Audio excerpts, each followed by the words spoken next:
दोस्तों, मेरे YouTube channel जागो इंडिया 8779 में आपका स्वागत है। तो चलिए जानते हैं बिहार के मोकामा विधानसभा क्षेत्र की उस बड़ी खबर की ओर, जिसने पूरी राज्य की राजनीति को हिलाकर रख दिया।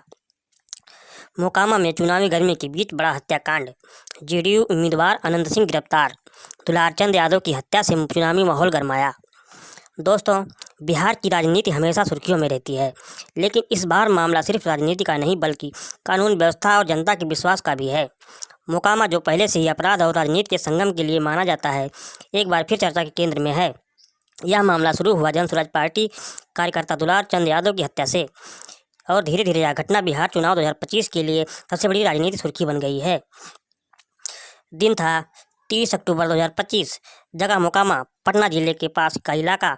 रात करीब 9 बजे जन स्वराज पार्टी के समर्थक दुलारचंद यादव अपने घर लौट रहे थे, तभी अज्ञात हमलावरों ने उन पर ताबड़तोड़ गोलियां चला दी। मौके पर दुलारचंद की मौत हो गई। स्थानीय लोगों के अनुसार हमलावर बाइक पर सवार थे और वारदात को अंजाम देने के बाद अंधेरे में गायब हो गए। यह खबर फैलते ही पूरा मोकामा सन्न रह गया। अगले ही दिन जन स्वराज पार्टी ने इस राजनीतिक हत्या करार दिया और राज्य सरकार पर गंभीर आरोप लगाए। अब सवाल उठता है, इस हत्या का नाम जेडीयू उम्मीदवार अनंत सिंह से कैसे जुड़ा? अनंत सिंह, जिन्हें लोग छोटे सरकार के नाम से जानते हैं, बिहार की राजनीति का बड़ा चेहरा। उनकी छवि एक मजबूत लेकिन विवादित नेता की रही है। कई बार जेल जा चुके हैं अनंत सिंह। अब जेडीयू के टिकट पर चुनावी मैदान में है। पुलिस जांच में यह बात सामने आई कि हत्या के बाद कुछ जश्नदीदों ने बयान दिया कि गोलीबारी में शामिल लोगों ने अनंत सिंह के करीबी समर्थक मौजूद थे। इस बयान के बाद मामला सीधे राजनीति की दिशा में मुड़ गया और 1 नवंबर को बिहार पुलिस ने अनंत सिंह को गिरफ्तार कर लिया। मोकामा में बढ़ते तनाव को देखते हुए इलेक्शन कमीशन ऑफ इंडिया ने तुरंत रिपोर्ट मांगी। मुख्य निर्वाचन आयुक्त ने कहा, कानून व्यवस्था से कोई समझौता नहीं होगा, चाहे कोई सत्तारूढ़ दल का हो या विपक्ष का। इसके बाद प्रशासन ने मोकामा और बराह के सब डिवीजन में तैनात 2 वरिष्ठ अफसरों को हटाने का आदेश जारी कर दिया। पुलिस ने बताया कि शुरुआती जांच में राजनीतिक प्रतिद्वंद्विता और चुनावी रंजिश के संकेत मिले हैं। अनंत सिंह को 14 दिन का न्यायिक हिरासत में भेज दिया गया है।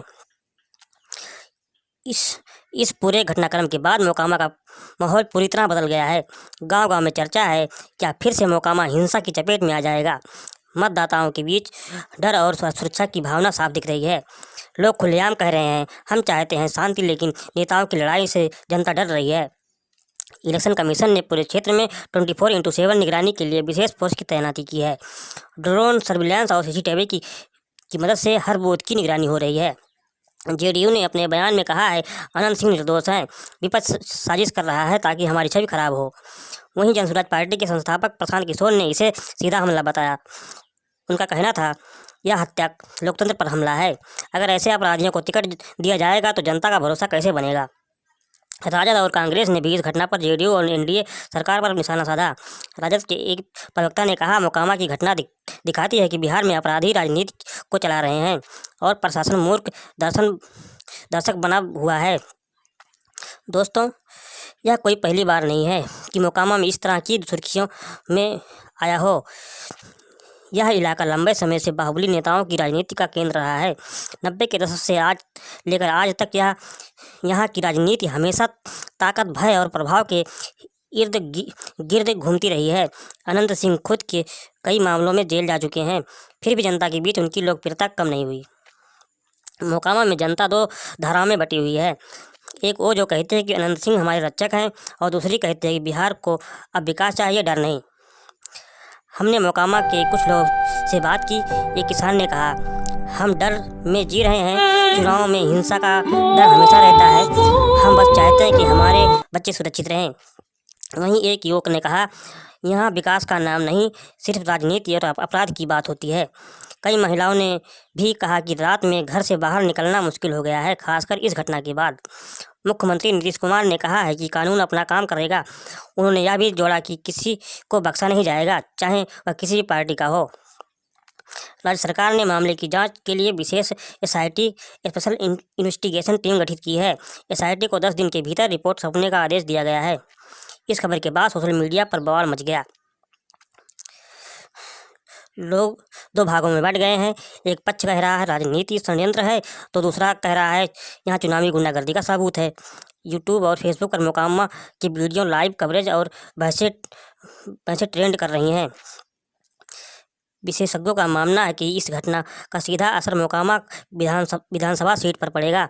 जनता में सहानुभूति की लहर किस ओर जाएगी यह कहना अभी मुश्किल है, पर एक बात तय है, इस हत्याकांड ने पूरे बिहार चुनाव को नया मोड़ दे दिया है। अब मुद्दा सिर्फ विकास या रोजगार नहीं बल्कि कानून व्यवस्था भी बन गया है। अगले कुछ दिनों में चुनावी प्रचार और भी तेज होने की उम्मीद है। जेडीयू अपने उम्मीदवार के बचाव में जुटी है, वहीं विपक्ष इस मुद्दे को मोदी नीतीश की सरकार की नाकामी के रूप में पेश कर रहा है। एसआईटी रिपोर्ट आने के बाद ही साफ होगा कि इस हत्या के पीछे कौन था। क्या यह वाकई राजनीति बदले की आग थी या फिर साजिश। मोकामा की यह कहानी हमें यह याद दिलाती है कि लोकतंत्र में सबसे बड़ा हथियार वोट है, गोलियां नहीं। मतपेटियों की असली ताकत है। अब देखना यह होगा कि बिहार की जनता क्या फैसला सुनाती है। क्या वो अपराध और डर की राजनीति को खत्म करेगी या फिर वह चेहरे को दोबारा सत्ता में लाएगी। दोस्तों, अगर आपको यह रिपोर्ट पसंद आई हो तो वीडियो को लाइक करें, चैनल को सब्सक्राइब करें और कमेंट में बताएं आपके अनुसार मोकामा का चुनाव किस ओर जाएगा, विकास या बाहुबल। धन्यवाद। मिलते हैं अगले वीडियो में, तब तक के लिए जय हिंद।